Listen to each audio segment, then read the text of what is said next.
speaks life. Now, but there is a matter in this 1 Kings 19, verse 11 and 12 that I wanted us to see. Then he said, go out and stand on the mount before the Lord. And behold, the Lord passed by, and a great and strong wind that tore the rocks. Did you notice that? So, can you imagine? Elijah was instructed to go and stand on the mountain before the Lord, just to hear the voice of the Lord. He got there, stood on the mountain, all right, and behold, the Lord passed by. Through the Lord passed. When the Lord passed, what did you notice? There was a great and a strong wind. Now, look at what that wind did. The great and strong wind did what? Tore into the mountains and broke the rock into pieces. That's what the New King James Version put it. That's what that movement. I want you to see that it is called the voice of God through the wind. So I say there are 4 voices of God here. God can speak through the wind. He can speak through earthquakes. He can speak through the fire, and he can still speak through the still small voice. So in as Jeremiah's condition, and I'm drawing our attention here deliberately, there was a loud, strong wind that tore into the mountains. The law was there. Did you notice it? Look at that. They said a great and a strong wind tore into the mountain and broke the rocks in pieces before the Lord. But the law was not in the wind, but it was before the Lord. I want you to see why hearing from God is technical at times. He was told to stand on the mountain, that the wind will blow, and then he will hear the voice of the Lord. He got to the mountain. He got to the place. The wind blew before the Lord. Did you notice that? But look at that phrase. But the Lord was not. The Lord was not in the wind, but they were result. Please listen. They were result from the wind, but the Lord was not in the wind. Result were amazing, such that there was a breaking of rocks into pieces. So the voice of the Lord can break rocks. The voice of the Lord can tear into a mountain, but the Lord himself is not there. Are you noticing? So we have to be careful that we are not pursuing the voice. We are pursuing the Lord. You may pick up the voice and miss the Lord. Are you hearing me? You may pick up the voice and miss the Lord of the voice. We must be, now if you see that John 10:27, it says, my sheep heareth my voice. The key word for me there is not voice, my sheep. Did you see? My sheep heareth my voice. There is a relationship of intimacy. There is the whisper. Number four, there is the whisper, staring, and then there is the loud voice. There's a loud voice. Then there is the intuition. Write it down. There's intuition. Intuition. We'll need to look at what are the differences between a staring, a whisper, and intuition. All right. And then there is also another form of God speaking, which we call word of knowledge. Number 5, word of wisdom. We all need to look at that, so that at every instance you will know which one is which. All right. I think they're up to 8. I don't know how many I've mentioned.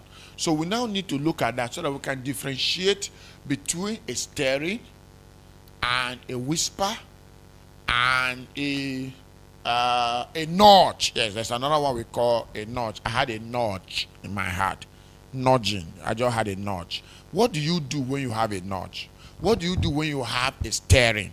What do you do when you have a whisper? Because all of them are not the same. Some of them need action. Some of them don't need action. Number 7, burden. There is Lord speaking to you through a burden. When a burden rests on your heart. All right? Burden. The Lord can bring a burden and place in your heart. He has spoken. Is that okay? I think there are 3 more. I'll record them as we go on. So that we can all put that in context and then differentiate.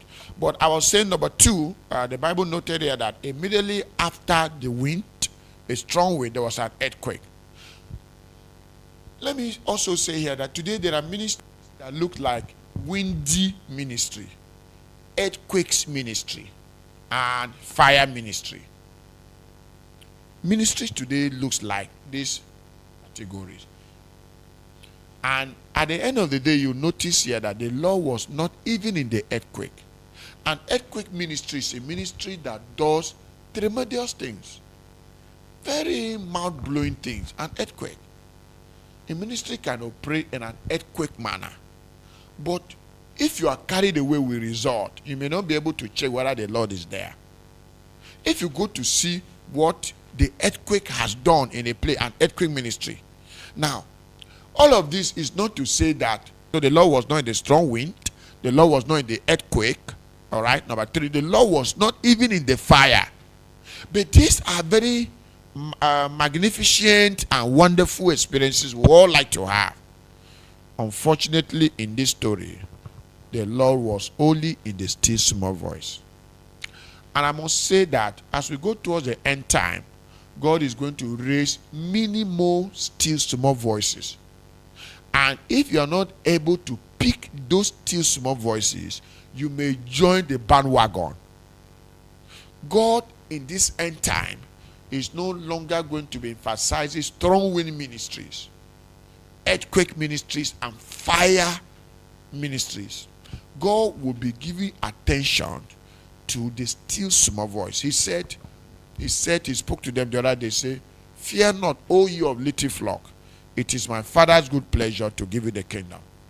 So, as we have looked at the fact that there is a wind that tore the rocks, tore into the mountain, but the Lord was not there. And we have seen that there was an earthquake that pulled down trees, but the Lord was not there. But you see, last time we looked at circumstantial speaking, you could see those earthquakes and strong wind, and the Lord is not there, but you can see the result they have created. And if you are carried away by result, you'll be lost. We don't walk with God by result. We walk with God in a relationship.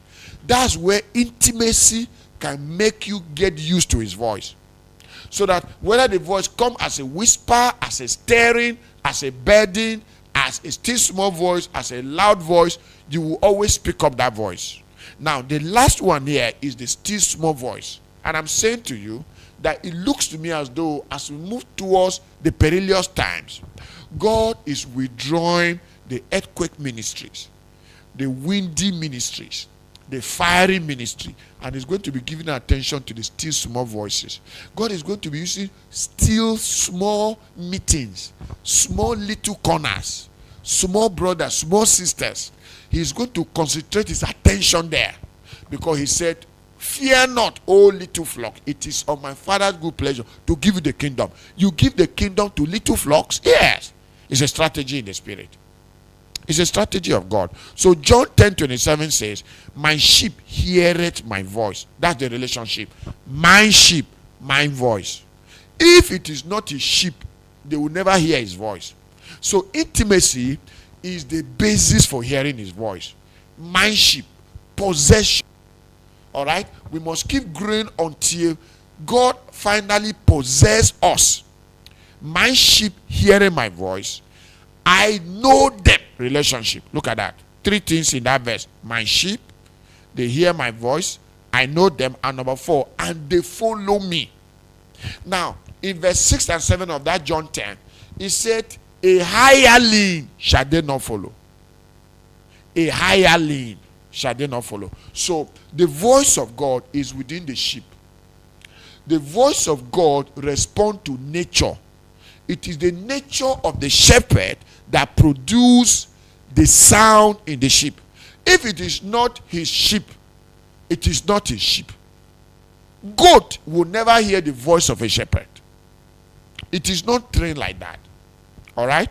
So I must also say that why intimacy is important, the second thing that helps us hear the voice of God very well, it is mastering the voice of the Bible.